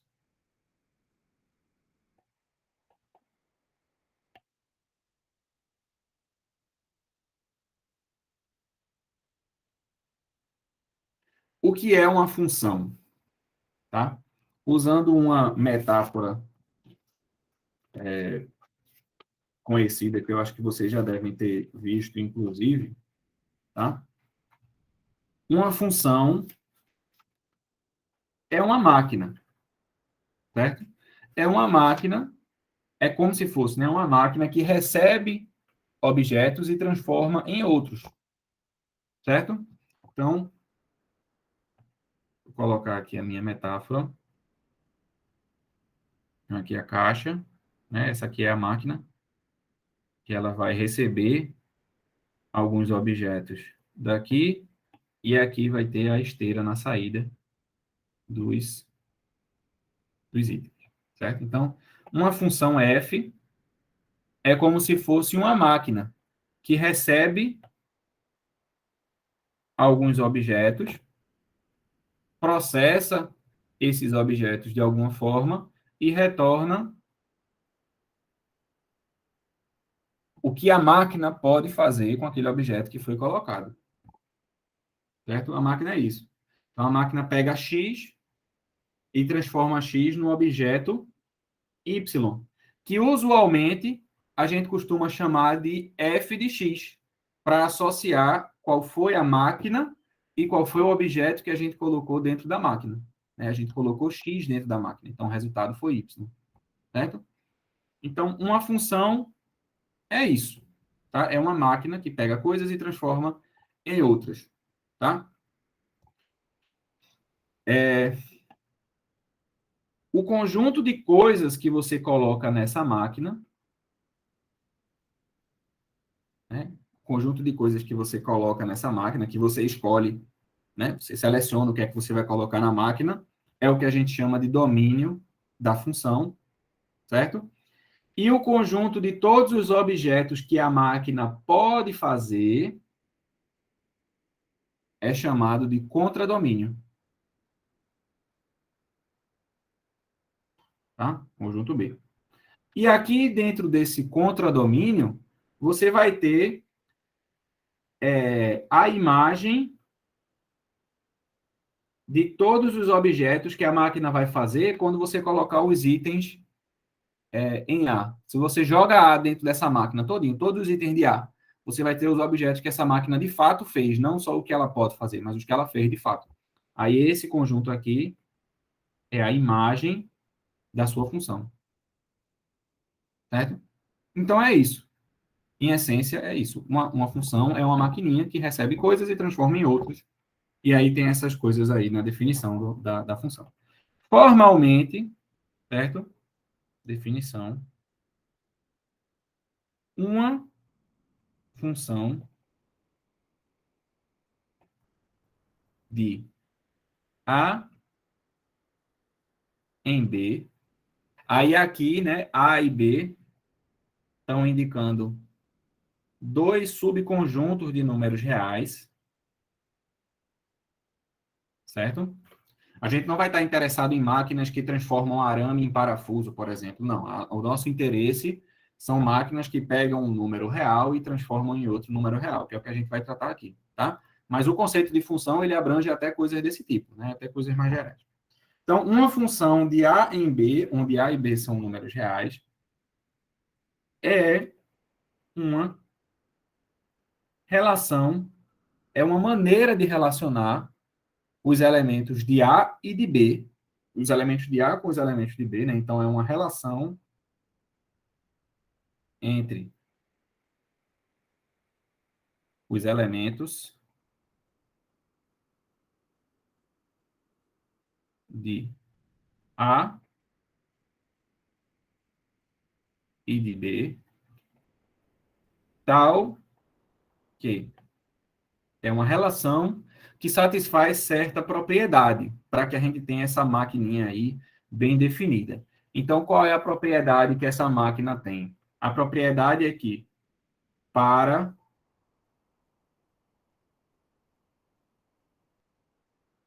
todo x em A, existe y, existe único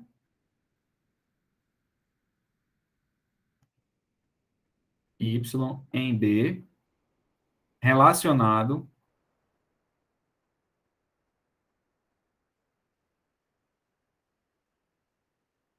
com x. Pronto.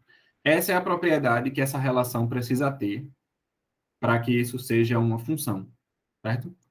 Então, é uma maneira de relacionar elemento de A com elemento de B. Aí, nesse sentido, a gente pensa na máquina nesse sentido, né? A máquina vai pegar o elemento de A e transformar no seu relacionado em B, certo? Então, para essa relação ser uma função, a gente precisa que todo elemento de X, de A, ou melhor dizendo, todo objeto que você coloque na máquina, lhe devolva um objeto quando você passa na máquina.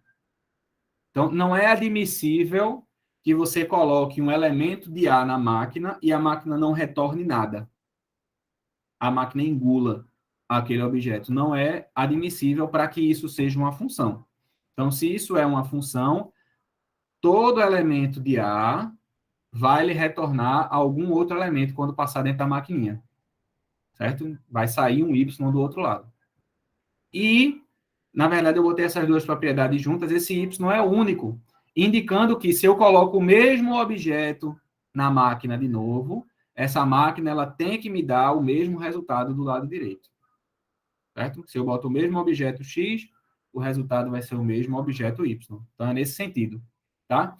Então, para ser uma função, todo elemento de A tem que estar associado a um elemento de B, e esse elemento de B associado tem que ser único, tá?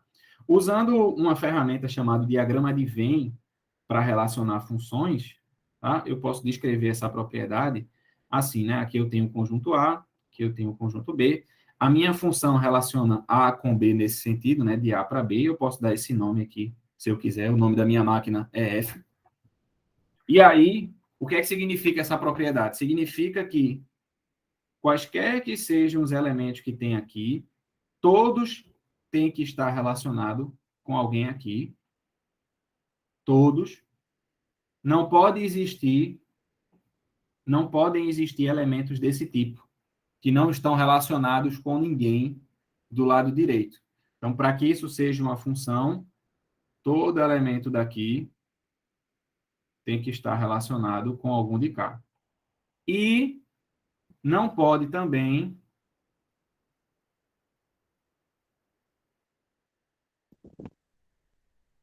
um elemento se transformar em duas coisas diferentes quando eu passo na máquina, né? Ele está associado a tal e a tal. Não pode. Isso aqui também não pode acontecer. Certo? Então, não podem sobrar elementos de A. Todo elemento de A tem que virar alguma coisa quando eu coloco na máquina. E cada elemento vira uma única coisa. Né? Se eu botar de novo, ele não pode virar uma coisa diferente. Ele tem que virar a mesma coisa. Certo? Entenderam? Vamos ver um exemplo. Um exemplo de função. Tá? Então, um exemplo de função que eu posso colocar aqui é... Então, digamos que o conjunto A, eu podia colocar qualquer coisa, certo? Eu podia criar uma função que associa cada tipo de árvore com o tipo de fruta que essa árvore dá, certo? Isso seria uma função, né? Eu podia botar qualquer coisa, mas, como eu disse, a gente está interessado em funções entre números. Então, vamos colocar conjuntos numéricos aqui para a gente trabalhar. Então, digamos que o conjunto A fosse o conjunto 0, 1, 2, 3. E o conjunto B fosse o conjunto 0, 1, 2, 3, 4, 5, 6, 7, 8, 9. Pronto. Esses são os dois conjuntos A e B. E eu vou criar uma função entre A e B. Eu vou criar da seguinte forma. Tem várias maneiras de você descrever uma função. Uma delas é você fazer o que eu vou fazer aqui agora, que não é a mais prática, certo? Mas eu vou fazer porque para ilustrar. Então, qual é a maneira de fazer? É você fazer o seguinte. Você descreve manualmente quem é a imagem de cada elemento de A. Ou melhor dizendo, é como se eu estivesse dizendo assim, ó, a máquina vai pegar 0 e vai transformar nisso. Vai pegar 1, vai transformar naquilo. Entendeu? E aí você vai dizendo de um por um o que é que essa função vai fazer com o determinado número. Então, por exemplo, eu tenho aqui 0, 1, 2 e o 3. Pronto, esses são os elementos do conjunto A que eu coloquei aqui. Os elementos do conjunto B são 0, 1, 2, 3, 4, 5, 6, 7, 8 e 9. Certo? Esses são os elementos do conjunto B. Eu botei esse pontinho só para ele servir de base para eu ligar as setinhas, né? E aí eu vou definir a minha função dessa forma. Tá aqui a minha função, né? Vai ser uma função que vai associar, vai de A até B. E eu vou definir ela da seguinte maneira. Eu vou definir que o 0 está relacionado com o 0. Eu vou definir que o 1 está relacionado com o 1. Vou definir que o 2 está relacionado com o 4. E eu vou definir que o 3 está relacionado com o 9. Então, é como se eu estivesse dizendo assim, ó, a minha máquina, ela pega 0, transforma em 0, pega 1, transforma em 1, pega 2, transforma em 4, pega 3, transforma em 9. Faça isso aí, é a máquina. A máquina, ela faz isso. Certo? Então, essa é uma maneira de descrever uma função. E aí, observe o seguinte, que isso é, de fato, uma função. Por quê? Porque em A não sobraram elementos que não estão associados a ninguém. Então, por exemplo, se tivesse aqui um 4, e o 4 tivesse solto, não tivesse ligado a ninguém do lado direito, isso não era mais uma função. Para ser uma função, todo mundo em A tem que ter alguém em B. Todo mundo em A tem que virar alguma coisa quando eu coloco dentro da máquina. Certo? E, além disso, você observa que cada objeto de A está ligado a apenas um elemento em B. Então, se tivesse alguma coisa como isso aqui, por exemplo, sei lá, o 1 pode ser 1, mas o 1 pode dar 3 também, quando eu botar na máquina, aí não seria função também. Então, para ser função, cada coisa tem que virar sempre a mesma coisa do lado direito, ou melhor dizendo, todo número do lado esquerdo está associado a um único número do lado direito. Ok? Então, isso aí é uma função. Colocando aqui uma nomenclatura já associada aos objetos, a gente tem que A é chamado de domínio de F, né? O conjunto do lado esquerdo, né, é chamado de domínio de F. B, e a gente tem até uma nomenclatura para o domínio, que é assim, é D com um Fzinho pequeno, para indicar, certo? Onde F aí é o nome da função. Se a função for G, por exemplo, aí você bota domínio de G. Se a função se chamar Carlos, domínio de Carlos. Certo? Então, o D, ele indica o domínio e o índicezinho embaixo é o nome da sua função. Certo? Além disso, a gente tem B, que a gente usualmente chama de contradomínio de F. E aí a gente coloca também, com essa anotação aqui, C, D de F, onde F aí é o nome da função. Certo? E a gente tem mais um elemento aqui que não está colocado, que é a imagem, e aí eu vou explicar o que é essa imagem. A imagem de F é o quê? A imagem de F é o conjunto de todos os elementos do contradomínio que estão relacionados com alguém do domínio, certo? Então, perceba que do lado direito aqui dessa relação que eu defini, a gente... eu coloquei de forma que sobrassem alguns elementos, né? Então, tem uma galera aqui que não está ligada com ninguém, que é 2, 3, 5, 6, 7, 8, né? Tem essa galera aí que não está ligada com ninguém do lado direito. O pessoal que está conectado com alguém do lado esquerdo, desculpa, lado esquerdo. O pessoal que está conectado com alguém do lado esquerdo é esse aqui, ó. 0, 1, 4 e 9. Já respondo, já faço, tá? Pronto. Essa galera em amarelo, elas formam o que a gente chama de imagem de F. Então, a imagem de F é o conjunto de todos os elementos do contradomínio que estão ligados a alguém do domínio. Diga aí, Sirleide. Professor, a ligação do número 2 do conjunto A com o elemento 4 do conjunto B foi proposital mesmo? Para tu dar esse Não, fui eu exemplo? que escolhi. Eu escolhi, Tá. foi arbitrário. Eu Não escolhi. necessariamente o 2 teria que estar ligado com o 2. Ele podia estar ligado com quem eu quisesse. Eu defini a relação. Tá certo. Entendeu? Obrigada. Eu posso definir do jeito que eu quiser. Tá? Tá certo. Eu defini dessa forma porque eu tenho um propósito mais para frente, mas podia ser do jeito que eu quisesse. Eu quem digo o que é que a máquina faz. Certo? Ok. Tá. Então, essa é a imagem. Então, no caso do nosso exemplo aqui, né, a gente tem que a imagem é o conjunto que contém só os elementos 0, 1, 4 e 9. Tá? Então, a gente tem essa coisa aí.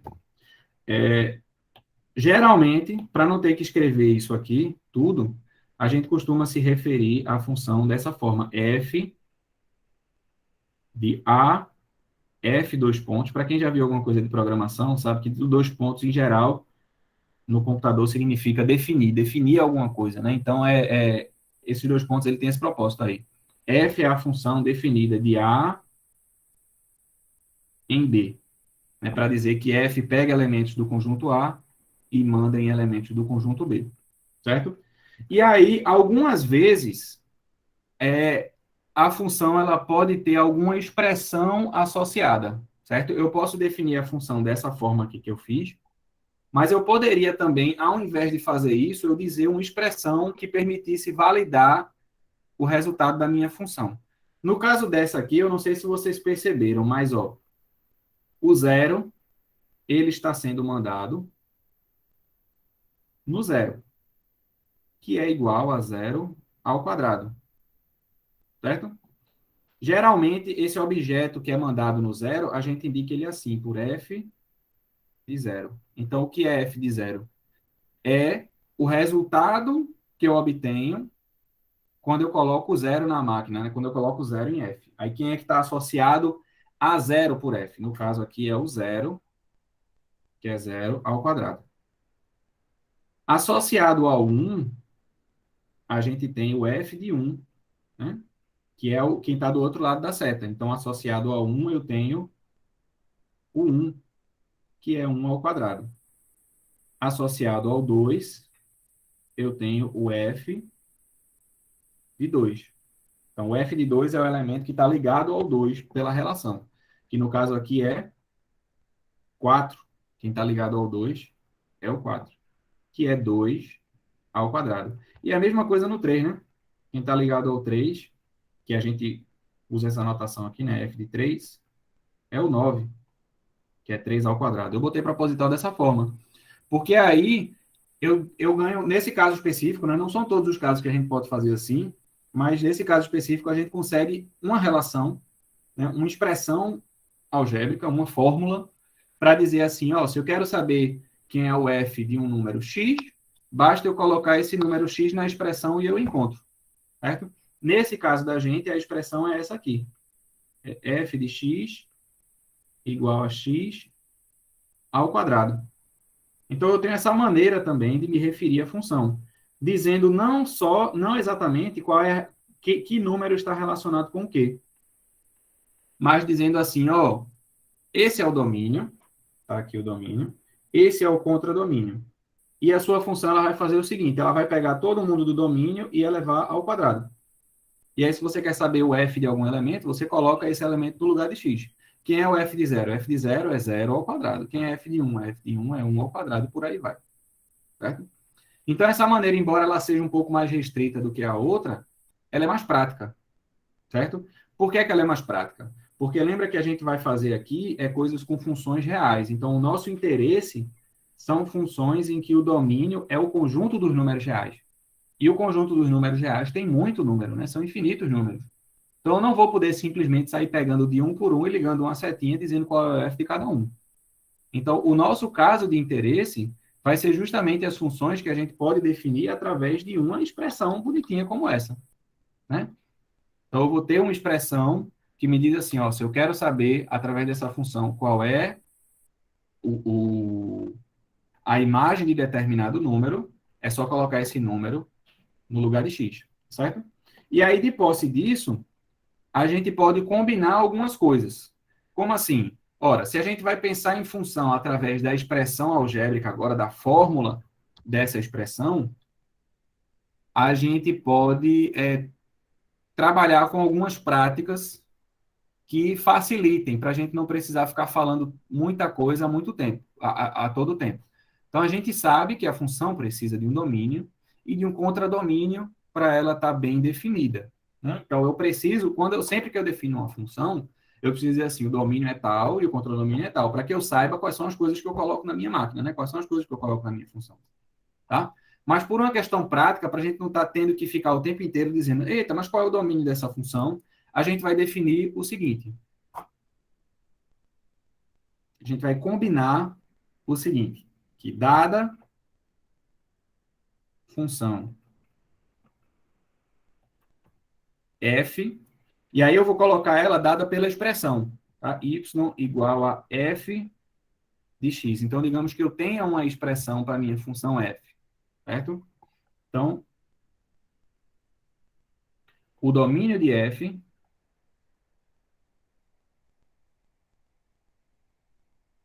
é o maior conjunto de números reais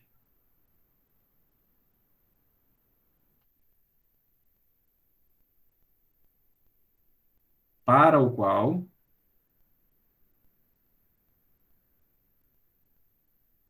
a expressão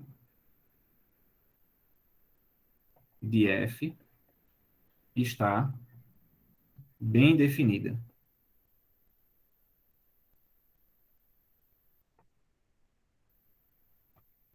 Como assim, professor? Veja só, f vai ser dado em termos de uma expressão. Vai ser uma fórmula que você coloca o x para saber quem é o f de x. E aí a questão é, se a sua expressão tiver alguns elementos que impeçam a colocação de determinados números, então automaticamente aquele número não faz parte do domínio. Então o domínio vai ser o maior conjunto de números que você coloca na expressão e não tem problemas. Você coloca e o resultado é possível, o resultado existe, tá? Em que situações você vai ter problemas com o domínio? Você não vai ter o domínio com todo número. Então, por exemplo, se você tem a sua função f de x, vou colocar como exemplo mesmo, e a sua função, ela é assim, f de x é igual a raiz de x mais 1. Opa, a sua função, ela tem uma raiz, certo? Mas a gente sabe que sempre que a gente tem uma raiz quadrada, o que está aqui dentro tem a obrigação de ser positivo. Se o que tiver aí dentro for negativo, não existe raiz quadrada, né? Então, a raiz, na expressão, ela impôs uma restrição ao domínio, certo? E essa restrição é qual?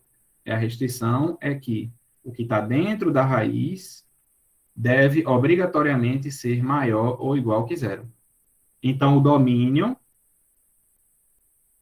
passo 1 para o lado direito aqui, né? Fica menos 1, vai ser o conjunto dos números reais, tais que x é maior ou igual que 1. Certo? Desculpa, que menos 1. Certo? Por quê? Porque se eu botar qualquer número que esteja fora desse conjunto que eu coloquei, a expressão não está definida. Por quê? Porque o que está dentro da raiz vai ficar negativo. Se o que está dentro da raiz for negativo, a sua expressão não vai retornar nada. Outro exemplo é se a sua função tiver uma fração, por exemplo, com o denominador. Se a sua função for algo do tipo g de x, e aí eu vou acabar por aqui, for algo do tipo g de x igual a, sei lá, 7 sobre x menos 4. Ó, a gente tem aqui um denominador, né? Mas a gente sabe que sempre que a gente tem uma fração, o que está no denominador, o que está embaixo, não pode ser zero, né? Denominador nunca vamos dividir por zero. Então, essa fração, ela impõe uma restrição sobre o domínio dessa função, certo? Por quê? Porque o que está aqui embaixo, x menos 4, não pode, tem que ser diferente de zero. Ou seja, x tem que ser diferente de 4. Portanto, o domínio dessa função g é o conjunto de todos os números que eu posso colocar nessa expressão sem ter problema, e o único número que dá problema é 4, então é o conjunto dos x reais, tais que x é diferente de 4. Certo? Então, diante dessa circunstância da expressão, a gente vai facilitar essa questão com o domínio para a gente não ter que se preocupar, dizendo que o domínio é sempre o maior conjunto para o qual a expressão tá bem definida. Certo? Na próxima aula, a gente faz mais alguns exemplos sobre isso. Certo? Eu vou passar alguns exercícios relacionados também para vocês irem analisando. E aí, ficamos por aqui. Já passei aqui 5 minutos da aula. Ok, professor Edgar, obrigado. Professor, tem como disponibilizar esse quadro seu aí, feito da outra vez? Da aula passada eu fiz isso também. Eu vou colocar sempre assim, eu vou colocar a aula e eu coloco o material. Ok, ok. Obrigado. Valeu, obrigado.